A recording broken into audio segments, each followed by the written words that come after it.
our YouTube channel people. We don't want to forget you there. What a time to be alive. That is if you're a believer. It's a great time to be alive. And I know not a lot of people are going to agree with that, but I really want to awaken you to the reality of what we have and who we are in Christ. Because if you know this, you're going to recognize that it is a great time to be alive. Now, the drive-by news media, they're always going to paint another picture, doom and gloom. And they've become the voice of the enemy, and I'm talking about the devil. If you listen to them, there really isn't anything good happening anywhere. And now here's the thing, and don't get all freaked out on me, but here's the thing, and I believe many churches are doing the same. A lot of fake news coming out of pulpits. I'm sorry, I know. See, my thoughts are, I'm not against the church. I've been accused of being against pastors and against churches, so I don't get invited to speak at churches much anymore because of insecure pastors and church leaders that refuse to hear the truth. So Donnie's attacking churches and church leadership. No, see, I believe the church can be a great tool in the last days for the people, but not in the shape that she's in right now, where we have pastors committing suicide.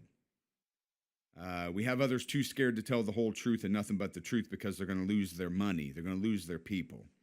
So we got them holding back. We have them playing it safe. They think they're playing it safe.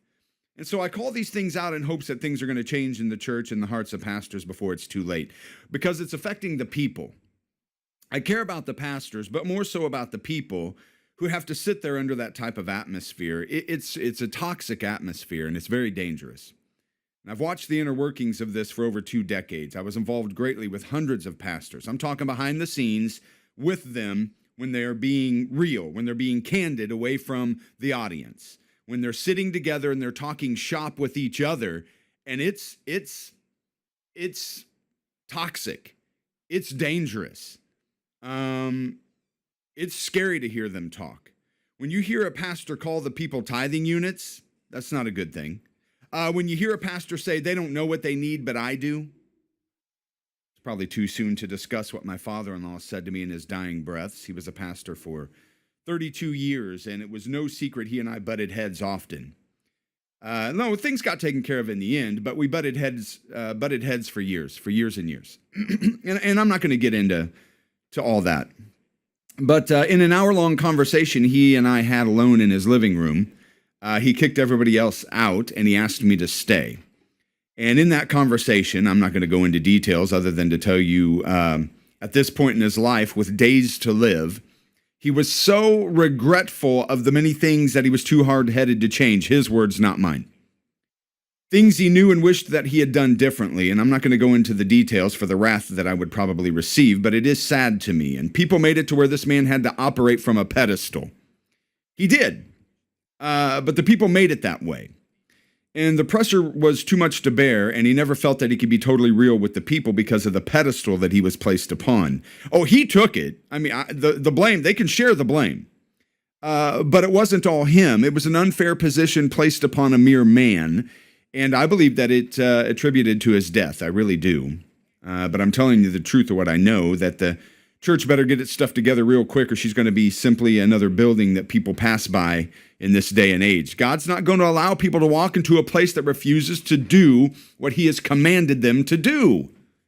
He will not. So you can pray for church growth all you want. You can hold all the little programs that you want to hold, but until you decide to take a real hard look inside your hearts, it's just not going to happen.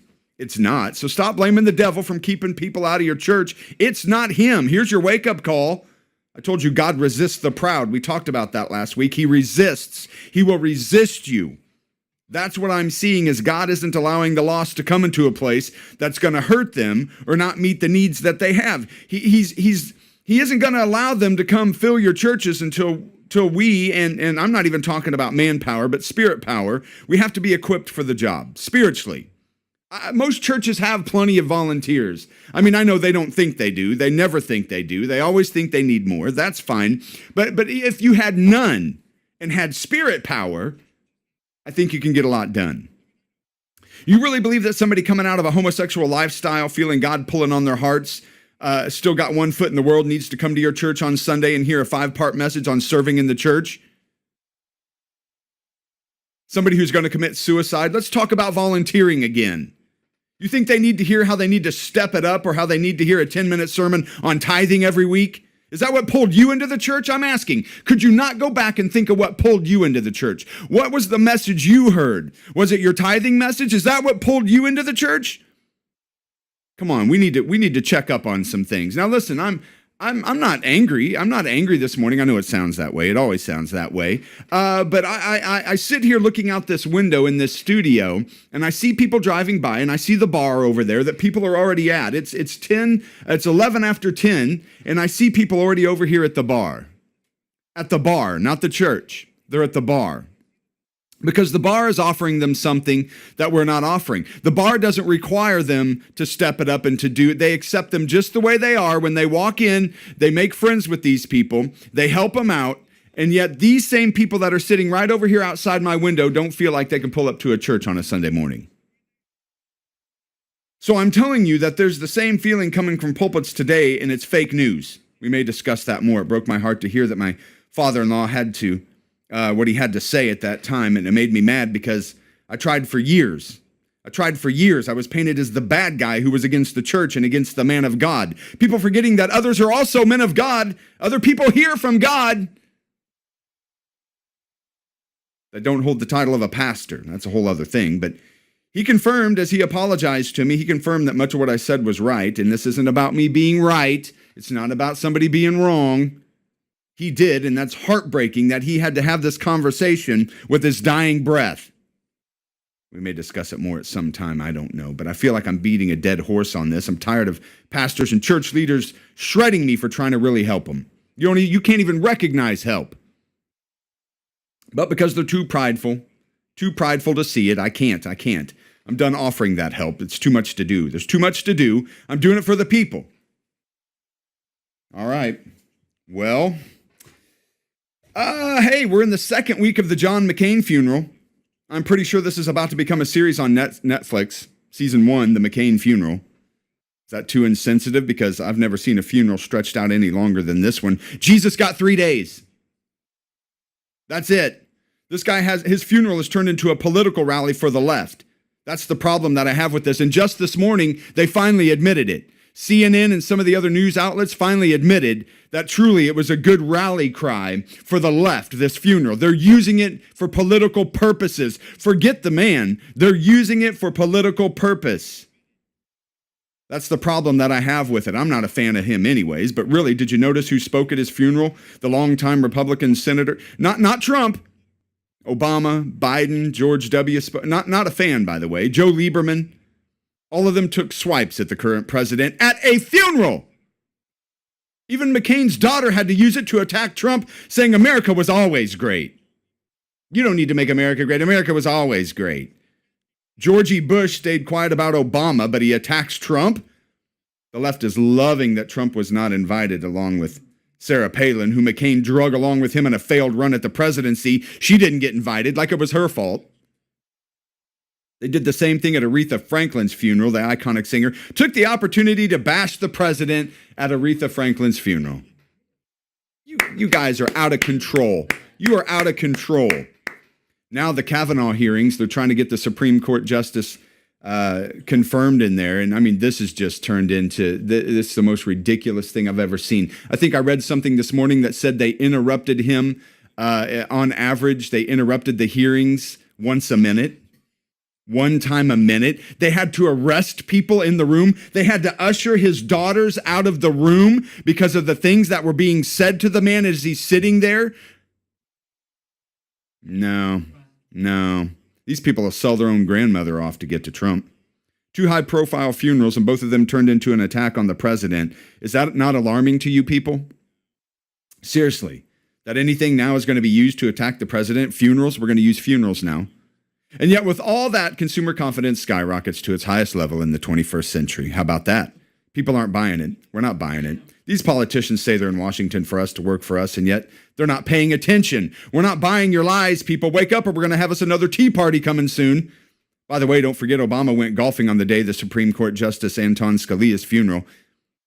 He went golfing that day. He didn't attend the funeral. He also skipped Chris Kyle's funeral. You remember him, Chris Kyle? He was invited to both, by the way. If you want to talk American heroes, how about Chris Kyle, the American sniper? But you know, he was sure to send. He sent though. I'm talking about Obama. He sent representatives to Michael Brown's funeral, though. He sent people to Michael Brown's funeral.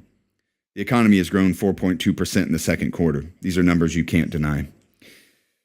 Omarosa's book tanks. Surprise, her book is a great big flop. Her 15 minutes is over. See you later. But the president is winning. Oh, Donnie, does it need to be about that? Yeah, it does. It does. Because guess what? If he wins, we win. If the president wins, we win. Don't they see that? If he's winning, we are winning. I don't care if he wants to brag about it. I win when he wins. So just so we're clear, I want to, in case the media isn't talking about this, what has this man done for you? Well, the stock market has more than once reached an all-time high. All-time in the history of ever, under Trump, it's reached all-time high. Consumer confidence at a 17-year high. 2 million jobs created. Mortgage applications at a 7-year high. Unemployment rate at a 17-year low. Passed the Women in Entrepreneurship Act. Ended the war on coal. Reducing illegal immigration. Border wall is underway. Also found a way to make Mexico pay for the wall, by the way. He found a way to make Mexico pay for the wall. Check it out for yourself. Just look it up and you're going to see he just found a way to make Mexico pay for the wall. And they are.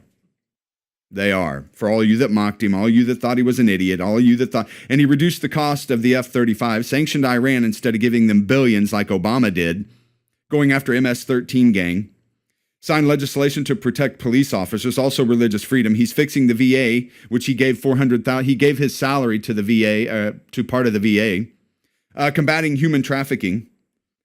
We're spinning here again for some reason. Also religious freedom. Are we on here?